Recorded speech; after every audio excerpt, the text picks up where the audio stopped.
Isang mapagpalang araw na naman po sa ating lahat mga kapatid, mga kababayan at mga boss. Sa araw na ito, ang pag-uusapan natin ay tungkol sa, syempre, yung ating bida na kontrabida, sila Brading, mga kapatid at mga kababayan. Pero bago yan, kailangan muna nating bumati ng isa.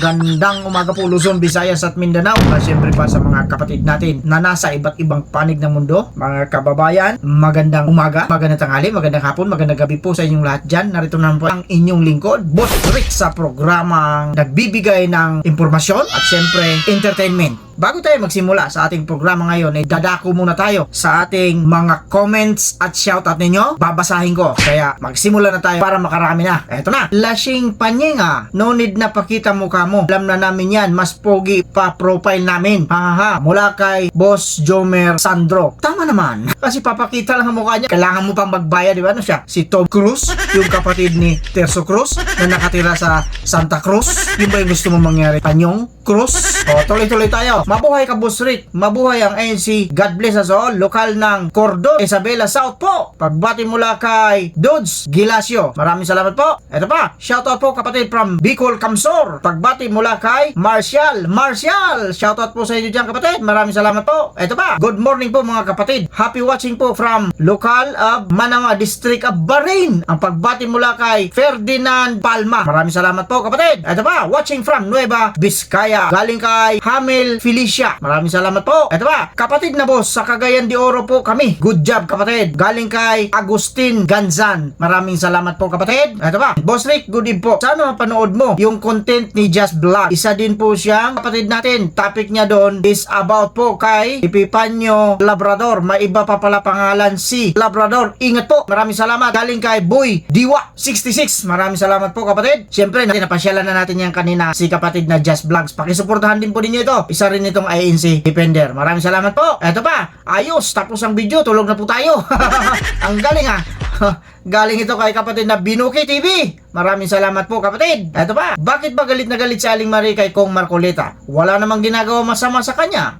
Di ba? Tama naman. Bakit nga ba naggagalay dito? Galing yan kay kapatid na Erlinda Arante. Ito ba? Ang ganda ni Aling Marie. Lahat ng sinasabi niya ay totoo. Ang galing niyang lola. I mean, it's kabaliktaran ang sinasabi ko. Oo nga, no? Napaisip ako dun ha. Galing yan kay Binuki TV. Maraming salamat bro. Ito ba? Kaso, ob si Aling Marie.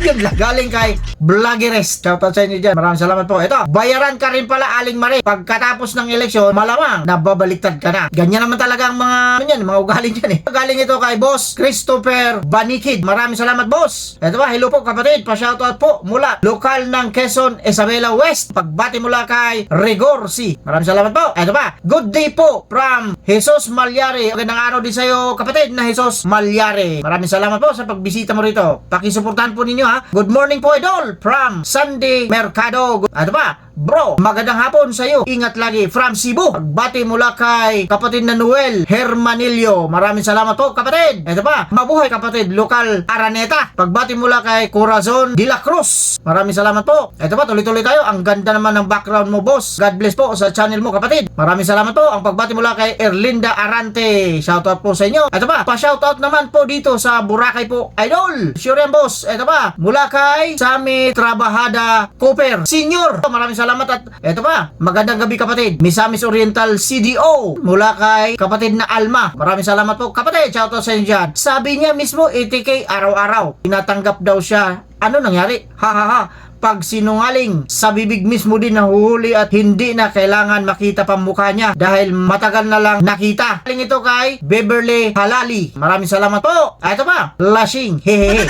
Asan ng 80k araw-araw? Ayan na, sinisingil ka na. Nasaan na nga yung 80k na sinasabi mo?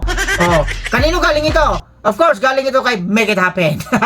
Maraming salamat kapatid na Make It Happen. Shoutout po sa inyo dyan. Kamusta Brad? From lokal ng Cavite. Uy, okay lang po kapatid. Maraming salamat from Salde Redaha. Shoutout po. Ito ba? Shoutout naman bro. Dito sa lokal ng New Era, Cavite South. We support you always. Uy, maraming salamat po. At shoutout po sa inyo dyan sa lokal ng New Era, Cavite South. Pagbati mula kay Gat Pandan. Maraming salamat po kapatid. Ito pa, magandang umaga kapatid from lokal ng Tomaro, distrito ng Bacolod City, Negros Occidental. Ang pagbati mula kay Rosalinda Muscateles. Maraming salamat po kapatid. Ito pa, pa-shoutout naman next video kabagis mula sa distrito ng Makati. Of course, shoutout sa inyo kabagis mula kay Kabagis na Curious. Maraming salamat po. Kabagis means kapatid po yan. Okay? Ito pa, kasalanan mo rin yung bakit ka nagkaganyan. Yun ang sinasabi natin dito, Panyong. Kasalanan mo talaga yan.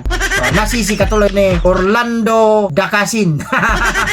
Maraming salamat po. Grabe, para makita ang mukha niya, para makita dapat may bayad. Ano sa palagay niya? Ginto ang mukha niya. Galing ito kay Joel Alonso Senior. Maraming salamat po. Shoutout po sa inyo dyan. Ito pa, di ka makamove on si Panyong sa rally ng INC. Naglasing. Galing kay Noel Di Guzman. Maraming salamat po. Ito pa, bukang tut kasi. Pisot Labrador kaya nakakasuka. Galing yan kay Lito Baga. Maraming salamat po. Ito pa, puro kayo fake news. Ha. Kayo naman talaga pinakamalaking kulto ng Pinas. Kawawa kayo pagdating ng panahon, dami madamay sa ginagawa nyo. Sana mag-isip kayo mga INC. Galing ito kay Boss Joffrey Talay. Diyan pa lang, panalo na kami boss eh. Paano maging kawawa yung bayan pagka-Iglesia ni Cristo? But anyway, maraming salamat sa pag-comment mo. At sige, mag-comment ka na mag-comment at babasahin ko. Yun lang! Yun ang sinasabi natin dito. Doon sa mga hindi ko nabanggit, pasensya na po kayo, pero huwag kayong mag-alala. Kagaya ng sinasabi natin dito, lahat gagawin natin para mabasa at mabanggit natin yung mga komento ninyo simula nung nag-comment kayo. Maraming salamat. Ayun na, may lumabas na. Yung sinasabi ko, hindi pa pala yan. Mali yan.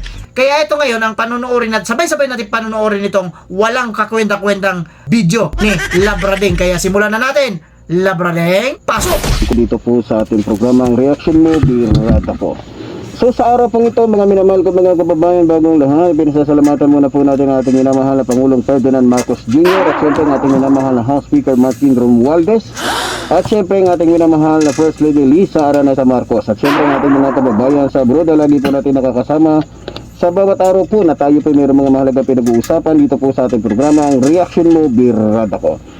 So bagong lahat mga minamahal ko mga kababayan, ating mo na pong pasasalamatan ang ating mga kababayan sa abroad na lagi pong tumutulong sa inyong lingkod sa bawat araw po o sa bawat sandali, sa bawat sitwasyon na tayo po ay gipit.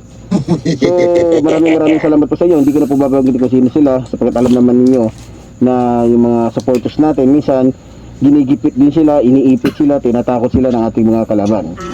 So okay, hindi na natin patatagalin pa mga minamahal ko mga kababayan na natin pag-uusapan ngayon ang napakahalagang bagay mga minamahal ko mga kababayan na kung saan ay gumagawa po ng mga alam niyo na, gumagawa po ng mga technique o pinagbabawal na technique itong ating mga kalaban.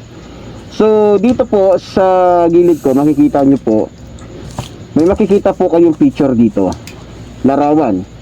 So inilalabas po ng ibang mga vloggers na yung picture na to, yan daw yung rally ng mga DDS.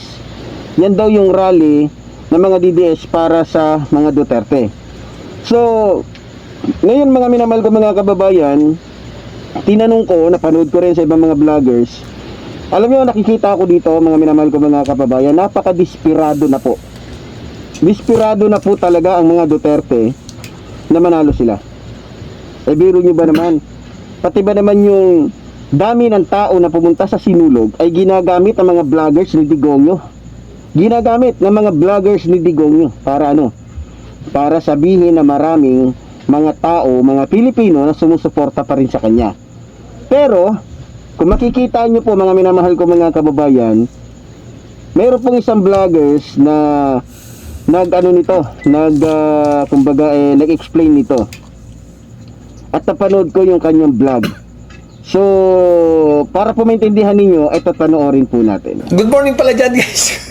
Good evening dito. Eto. Napapalakpak ko yan.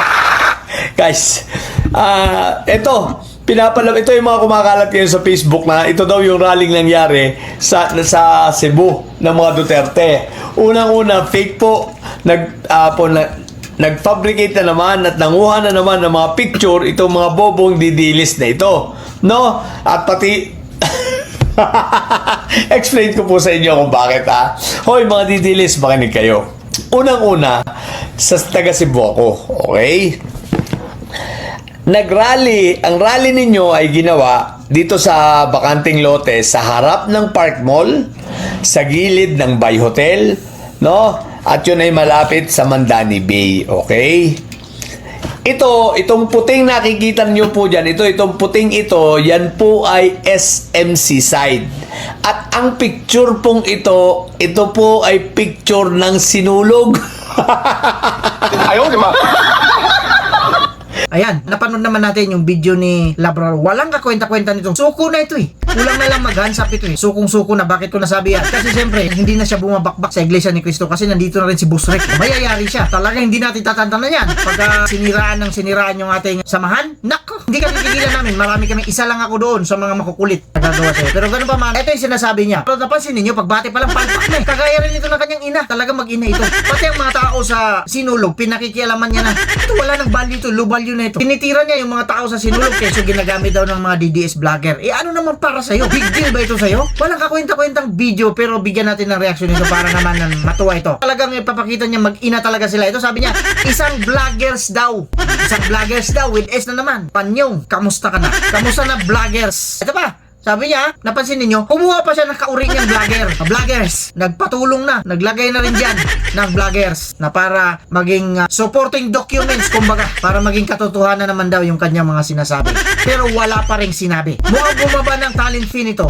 Bakit? Bumaba ng views nito, napansin ninyo, simula nang tumigil siya sa pagbabakbak niya sa Iglesia ni Cristo. Tsaka yung mga, syempre, yung mga nabubudol niya, wala na, kukunti na lang. Kukunti na lang yung mga naloloko niya, mga subscriber niya. Kaya, doon sa mga patuloy na sumusuporta kay Labrador, ituloy niyo lang yan. Ipagpatuloy ninyo magandang gawain niya. Ito lang masasabi ko. Wala na akong masabi. Kagaya ni Labrador, tumigil na siya. Kulang na lang ito gumanon eh. Mag-hands up. Buti na lang, lumabas tayo, no? Oh, yan ang sinasabi ko. With that, maraming salamat sa pagsama nyo sa akin sa panonood sa walang kakwenta-kwentang video ni Epifanio Labrador. At least pinagtyagaan natin, di ba? Napansin ninyo? Pero ganun pa man, kagaya ng sinasabi natin dito, uy, pakipindot yung kulay pula dyan na tumatalon.